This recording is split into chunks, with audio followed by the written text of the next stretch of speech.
Hi there, Cosmic Family. My name is Eliel. In this incarnation, I am here today to talk about the energies of this upcoming week. So the most important event we have is the new moon in Taurus, which will be on May 8 here in Argentina and in many other places, May 7th. So this is a very powerful cycle. Its aspects could give us great impulse to create inner stability because from that place, everything is reflected on the outside. And creating stability from making grow what we truly value and what is truly aligned with our soul. It's not a stability paying the price of limiting ourselves or trying to stop the flow of life or growth, because that is taking us to the opposite axis, which is Scorpio. Taurus and Scorpio are complementary signs, and the energy of Scorpio reminds us that without transformation, we don't have life. Processes of transformation are very, very important because everything that is stagnant, it rots. It is like putrefied. So when we cannot flow with life, when we are attaching ourselves to what we know because we have so much fear to put a foot outside of that zone, well, that many times could disconnect us from life, and I know that could be something challenging too. But that is the true death. So beyond the moon moving, through signs every 2 years and a half, which is something that the moon always do, and creating activations, through that. We have the perfection of the conjunction of Mercury in Aries and Chiron, the 6th, that is still vigilant for the day, in the day of the new moon. And so it is part of the configuration too. I am saying this because I didn't mention this in the video of the new moon, sorry. So we don't have other aspects beyond that. This week, planets are going to approach to create alignments.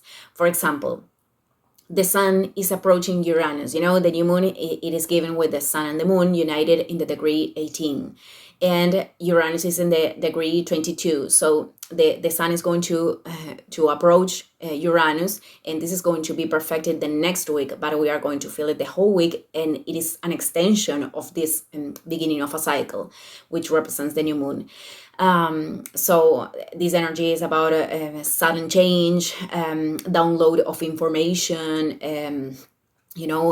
sudden ideas too, very suppressive things, synchronicities, and also connecting in a higher level with our authenticity, because the sun represents the identity and the vital force in the Taurus area of our natal chart. So as I said, this is perfected the next week. Then we have other example, Jupiter in Taurus activating already, and this is part of the configuration too, the sextile with Neptune in Pisces, and that it is going to be perfected by the end of May, in May 23rd. A few days before Jupiter is moving to Gemini. So this transit that is very linked with, creating this vision and downloading this vision to Earth, these dreams of the soul, being in connection with our soul to expand whatever thing we came here to do, could also, have other polarities, because Neptune, it is in the degree 29, which is a karmic degree in astrology. It is considered like that. So, there we could have certain challenges because there is a certain mastery that we have to develop in relation with that energy. So, Jupiter expands, it makes growth everything that it touches. So if we, are in contact with one of the polarities of Neptune that are more linked with, the polarity of victim, or, the confusion, well, these things could be present. So it is important to take in account, because we are human beings and we are dealing with dualities basically in ourselves. And well, if we can recognize this, we can transcend it. So on the other hand, on May 20th, the sun is entering Gemini. So I don't know how you are experiencing this, but you know, in this 2024 there could be there could have been certain experiences that were like very slow, mainly because they were challenging. But I think that we are moving too fast, very very quickly. I am really feeling, this energy of Pluto in Aquarius and Uranian energy, that it is very linked with this 2024. So well, this week, beyond the practice to flow with life, beyond opening ourselves to the possibilities that life is presenting, the alignments we have are of great growth. Great is something very Jupiterian, and of course that growth starts within, because our material reality, it is linked with that. So Cosmos is inviting us to see challenges as experiences of growth, and not experiences that are opposing us or opposing to our desires, opposing to our greater good.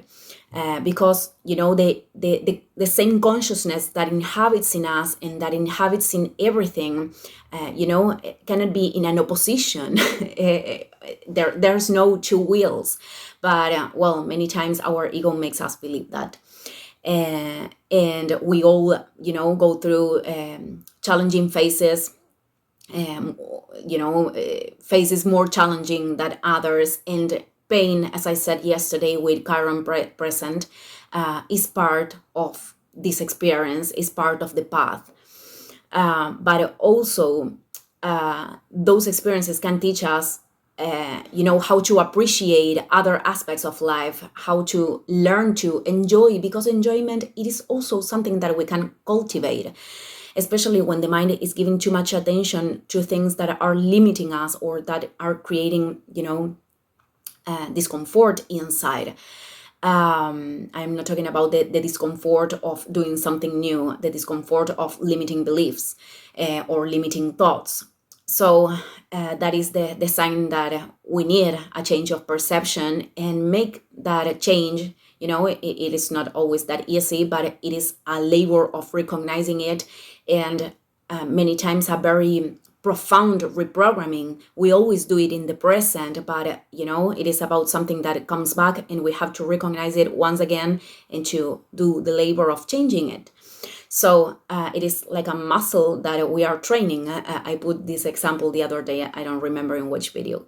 So everyone is going to experiment this process in a different way, but in the end, this is what sets what we are co-creating in reality, And Jupiter, which is a very present planet this month, is a planet very linked with optimism. And I think the secret of optimism, the elevated optimism of Jupiter, it is not about denying reality, repressing emotions, because we know that in the process that doesn't work. It doesn't work repressing emotions in order to be in a high vibration. It is about embracing everything with consciousness. But the optimism of Jupiter is very linked with understanding that everything has a sense that we have to find, of course. Nobody will give us the sense, will give us the sense. But when we can reconnect with that, I think you have experimented moments when you understood the sense of something, or of why you went through something, and it is something so that brings a light and energy, very very warm, because we can recognize how we see in a higher level love, how we can recognize love from a better place, or how we are more resilient, or more stronger, or more compassive, or wiser. Wisdom is very linked with Jupiter too. So we also can attach ourselves to the things that we experimented in the past to not move forward. and that is an internal decision. And many times I think we all have experimented the attachment to the things that have happened, and that we didn't like it. So the conjunction with Mercury in Chiron is inviting us to be from our vulnerability, human vulnerability. I mean, these days I've been seeing a lot of people like showing themselves, showing their wounds to process it, or stopping to self-impose certain ways of being, or sharing their processes in a very genuine way, which is something very that brought me a great inspiration, because we don't need to fit in some place, and it is many times more easy to say it than to practice it, because we all have this kind of programmings in a certain way. I think there are people that are more that have break certain limitations, and they can show themselves in a very genuine way. I'm trying to practice that too. But we don't need to fit in an ideal. We don't need to fit in anything. Actually, we are just here to share our light as we are. And first, we have to be light for our own path, to be light for everything that surrounds us. But I think that is very enriching, to see from other people. I think that it's contagious. So, well, I just wanted to leave this message today. Thank you, everyone, and see you in the next video. Ciao, ciao.